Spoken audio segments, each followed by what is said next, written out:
வணக்கம் ஸ்டூடெண்ட்ஸ். 2024 வருஷம் மொத்தம் 11 தேர்வுகள் நடைபெற்றிருக்கு டிஎன்பிஎஸ்சியில். அதில் மொத்தம் 24 கேள்விகள் மருவு கேள்விகள் மட்டும் நம்ம இந்த வீடியோவில் பார்க்க போகிறோம். முதல் கேள்வி, ஊர் பெயர்களின் மருவுவை எழுதுக. Udhagamandalam. Option A Udayagiri, option B Udaipur, option C Udhagai, option D Usilampatti. உதகமண்டலத்தில் நம்ம எப்படி சொல்லுவோம்? உதகைன்னு சொல்லுவோம். அப்போ ஆப்ஷன் சி கரெக்டு. அடுத்து, ஊர் பெயரின் மருவுவை எழுதுக. Vannarapettai. Option A Vannarpet, option B Vannai, option C Washermanpet, option D Mannur. சரியான பதில் ஆப்ஷன் பி வண்ணை. வண்ணாரப்பேட்டை வண்ணைன்னு மருவிருக்கு.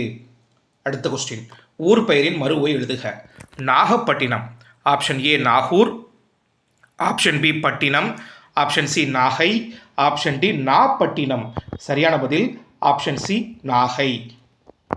அடுத்த கொஸ்டின், மன்னார்குடியின் மருவை கண்டறிக.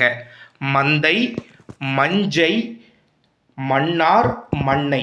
சரியான பதில் ஆப்ஷன் டி மண்ணை. அடுத்த கொஸ்டின், ஊர் பெயரின் மருவை எழுதுக. கும்பகோணம். குமரி, மதுரை, சைதை, குடந்தை. ஈஸியாக சொல்லிடலாம், இது குடந்தை. Option D correct. அடுத்து, ஊர் பெயரின் மருவை அறிந்து பொருந்தா இணையை கண்டறிக. பொருந்தா இணை தான் கேட்டிருக்காங்க. புதுச்சேரி, புதுவை. இது கரெக்டு தான். புதுக்கோட்டை, புதுமை. இது தப்பு. ஏன்னா புதுமை சொல்லக்கூடாது, சரிங்களா? புதுக்கோட்டையை புதுஹைன்னு சொல்லணும். அப்போ இது பி தான் நம்மளை பொறுத்த வரைக்கும் கரெக்டான ஆன்சர். கும்பகோணம், குடந்தை. இதுவும் கரெக்டு தான். நாகப்பட்டினம், நாகை. இதுவும் கரெக்டு தான். அப்போ எது தப்பு? ஆப்ஷன் பி மட்டும்தான் ஆட்மன். அப்போ அதுதான் ஆன்சர். அடுத்து, ஊர் பெயரின் மருவை பொறுத்துக. இடது பக்கம் கோயம்புத்தூர், நாகப்பட்டினம், புதுச்சேரி, புதுக்கோட்டை. ஈஸியாக அடிச்சிடலாம். எப்படி அடிச்சிடலாம்? கோயம்புத்தூர், கோவை. அப்போ ஏக்கு 3 வரணும். அப்போ முதல் 2 ஆப்ஷன் வரக்கூடாது. அடுத்து பிக்கு கண்டிப்பாக 1 தான் அவங்க கொடுத்துருக்காங்க. நாகப்பட்டினம், நாகை. இப்போ புதுச்சேரி, புதுக்கோட்டை இங்கே தான் மாட்டோம். புதுச்சேரி புதுவையா புதுகையா? அதாவது 4வது ஆப்ஷனா 2வது ஆப்ஷனா? புதுச்சேரி புதுவை எனப்படும். 4 தான் கரெக்டு. புதுக்கோட்டை தான் புதுகை. அந்த கேவை ஞாபகம் வச்சுக்கோங்க. இக்கு வந்தால் கை வந்துடணும், ககர வரிசை. சரிங்களா? அப்போ டி 2 வரணும். அப்போ சி ஆப்ஷன் கரெக்டு. ஓகேங்களா? அடுத்த கொஸ்டின், திருநெல்வேலியின் மருவு என்ன? குமரி, கோவை, செங்கை, நெல்லை. ஈஸியான கொஸ்டின். திருநெல்வேலி நெல்லை எனப்படும். Option D correct. அடுத்து, ஊர் பெயரின் மருவை எழுதுக. புதுக்கோட்டை. இப்பதான் பார்த்தோம். இக்கு வந்தா என்ன வந்துடணும்? ககர வரிசை. புதுகை வரணும். அது இக்கு வரக்கூடாது. அப்போ புதுவை தப்பு, புதுக்கை தப்பு, Pudugai. Option C correct. Pudur தப்பு. கரெக்டுங்களா? அப்போ option C Pudugai. Option B confuse பண்ணிடாதீங்க, அதில் இக்கு கொடுத்துருக்காங்க, புதுக்கை. அது வராது. அடுத்து, ஊர் பெயரின் மருவு. புதுச்சேரி, பாண்டிச்சேரி, பாண்டி, புதுகை, புதுவை. நல்லா பாருங்க என்ன? புதுகை, புதுவை. நம்ம அங்கே தான் தப்பு பண்ணுவோம். ஆப்ஷன் ஏ பாண்டிச்சேரி கண்டிப்பாக கிடையாது, பாண்டி கிடையாது, புதுகையும் கிடையாது. புதுக்கோட்டை தான் புதுகை எனப்படும். அப்போ புதுச்சேரி என்னவா இருக்கும்? ஆப்ஷன் டி புதுவையா மட்டும்தான் இருக்கும். அடுத்து, ஊர் பெயரின் மருவை எழுதுக. சோழநாடு. இது டிஃபரெண்டான கொஸ்டின். சோநாடு 3 சொல்லி நான் கொடுத்துருக்காங்க. அடுத்து சோழ் நாடு, அடுத்து சோழ் நாடு, அடுத்து சோழ நாடு. இல்லை எது கரெக்டு? Option A சோநாடு. 3 சொல்லி நான் வரணும். சோநாடு. அதுதான் சோழ நாடோட மருவு. அடுத்து, ஊர் பெயரின் மருவு. கோயம்புத்தூர், புத்தூர், கோவை, கோவன், கோடை. கோயம்புத்தூரோட பழைய பேர் கோவன் புத்தூர். அதை பிரித்து கொடுத்துருக்காங்க. ஆப்ஷன் ஏ, ஆப்ஷன் சி ரெண்டுமே வராது. அப்போ எது கரெக்டு? ஆப்ஷன் பி தான் கரெக்டு. கோயம்புத்தூரோட மருவு என்ன? கோவை. அடுத்து, திருச்சிராப்பள்ளியின் மருவை எழுதுக. திருப்பள்ளி, திருவைப்பள்ளி, திருச்சீர், திருச்சி. சரியான பதில் ஆப்ஷன் டி திருச்சி. அடுத்த கொஸ்டின், கும்பகோணத்தின் மருவை எழுதுக. மடந்தை, குடந்தை, சிந்தை, கோயில் நகரம். கும்பகோணம் கூழ ஆரம்பிக்கணும். குடந்தைங்கிறது தான் கரெக்டு. ஆப்ஷன் பி தான் கரெக்டு. ஈஸியாக தூக்கிடலாம். அடுத்து, கோயம்புத்தூர் ஊர் பெயரின் மருவு. கோயம்புத்தூர் என்ன சொல்லுவோம்?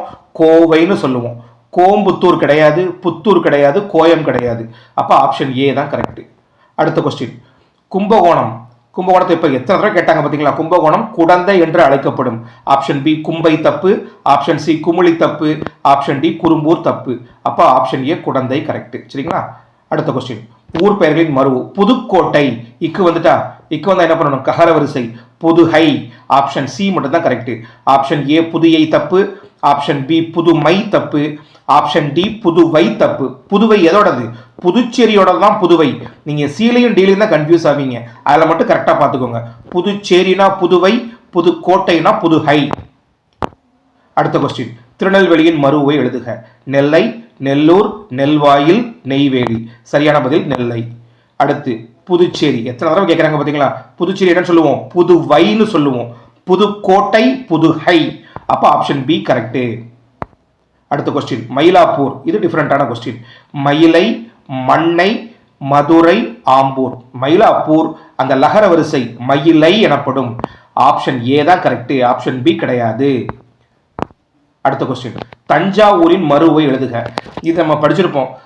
திருக்குறளை முதலில் பதிப்பிச்சவர் அந்த தச்சை ஞானப்பிரகாசர் அப்படின்னு சொல்லி படிச்சிருப்போம். அந்த மாதிரி நீங்க அதை அந்த வேர்டை சென்டென்ஸை ஞாபகம் வச்சிங்கன்னா இதுக்கு ஆன்சர் அடிச்சிடலாம். தஞ்சாவூரின் மறுவு என்ன? தஞ்சை. சரிங்களா? Option C correct. அடுத்து மயிலாப்பூர் எனப்படும். மயிலாப்பூர் எப்படி சொல்லலாம்? மயிலைன்னு சொல்லிடலாமா? ஆப்ஷன் ஏ மாயிலை தப்பு. ஆப்ஷன் பி மாவிலை தப்பு. ஆப்ஷன் சி மயிலை கரெக்ட். ஆப்ஷன் டி மயிலை ஈ நெடில் கொடுத்துருக்காங்க, அது வராது. ஆப்ஷன் சி தான் கரெக்ட். சரிங்களா? அடுத்த கொஸ்டின், மன்னார்குடி. மன்னார்குடியை என்னன்னு சொல்லுவோம்? மண்ணைன்னு சொல்லுவோம். கும்பகோணத்தை குடந்தைன்னு சொல்லுவோம். திருநெல்வேலியை நெல்லைன்னு சொல்லுவோம். அப்போ இதில் எது கரெக்டு? ஆப்ஷன் பி தான் கரெக்டு, மண்ணை எனப்படும். அடுத்த கொஸ்டின், நாகப்பட்டினம். உதகை, கோவை, நாகை, மண்ணை. உதகமண்டலத்தை உதகைன்னு சொல்லலாம். கோயம்புத்தூரை கோவைன்னு சொல்லலாம். நாகப்பட்டினத்துக்கு நாகைன்னு தான் சொல்ல முடியும். கரெக்டுங்களா? அப்போ ஆப்ஷன் டி மண்ணையும் கிடையாது. அப்போ ஆப்ஷன் சி தான் கரெக்டு. ஓகே.